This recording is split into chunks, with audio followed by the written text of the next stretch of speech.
اب میں ایک عملی سوال کہہ رہا تھا کہ اس میں ایک بڑا عملی سوال ہے، میں کیا کروں؟ میں ایک ایسے ماحول میں رہ رہا ہوں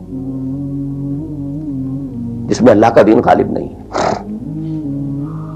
میں نماز پڑھ رہا ہوں، روزہ رکھ رہا ہوں، میں شراب نہیں پیتا، میں سور نہیں کھاتا،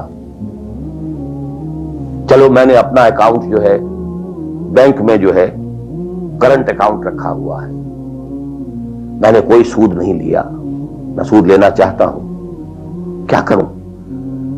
اکیلا چنا پہاڑ کو تو نہیں پھوڑ سکتا، پورا نظام تو میرے بدلنے سے نہیں بدل جائے گا، تو میں تو رہا پھر 40%، 50%، 60%، 70% کافر کا کافر۔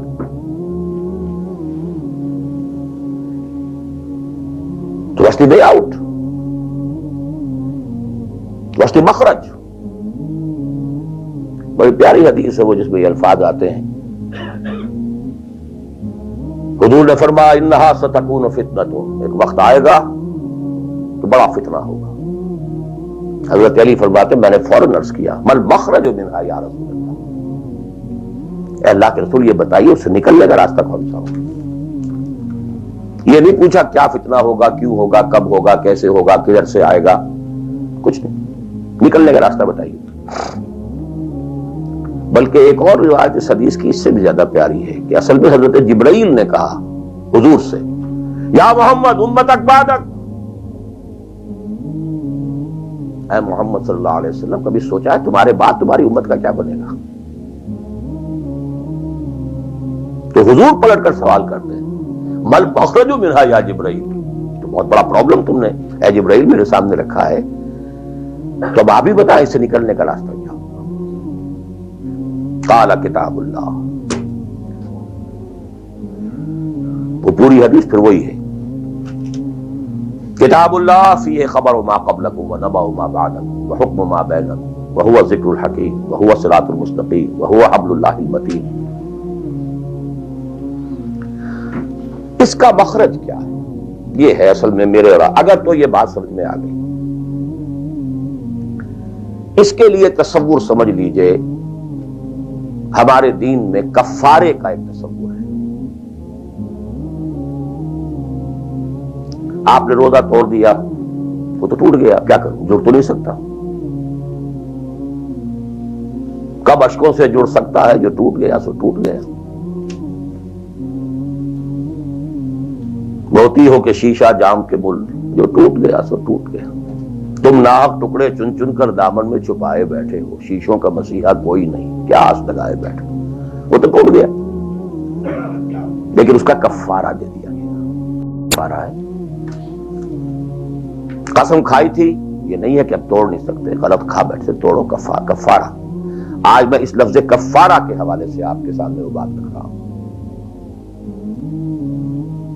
اب مجھے اللہ نے پیدا کر دیا اس دور میں، کسی کو ہندوستان میں پیدا کیا، کسی کو انگلستان میں کیا ہے، کسی کو امریکہ میں کیا ہے، کسی کو پاکستان میں کیا ہے، کچھ کو پاکستان پہنچا دیا ہے چاہے زبردستی چاہے اپنی مرضی سے، کسی کو یہاں پہنچا دیا ہے چاہے کسی بھی نیت اور کسی بھی ارادے سے، لیکن اب ہے کہیں ہے، کیا کریں؟ کوئی کفارہ ہونا چاہیے، کوئی مخرج ہونا چاہیے، بس یہی کفارہ ہے۔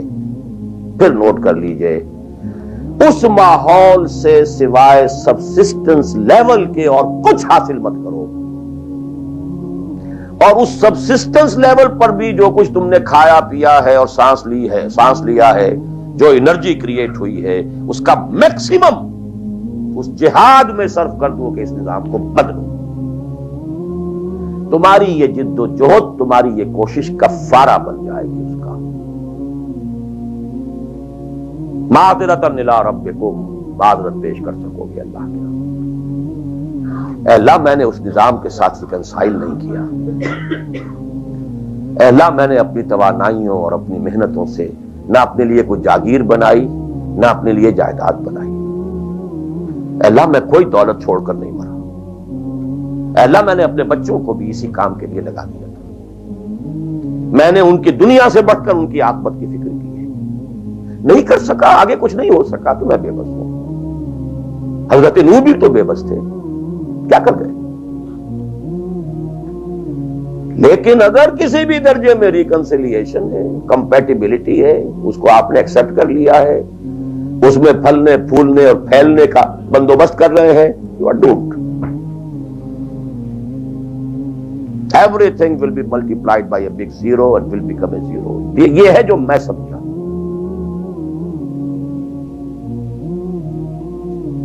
اس کا نام ہے جہاد.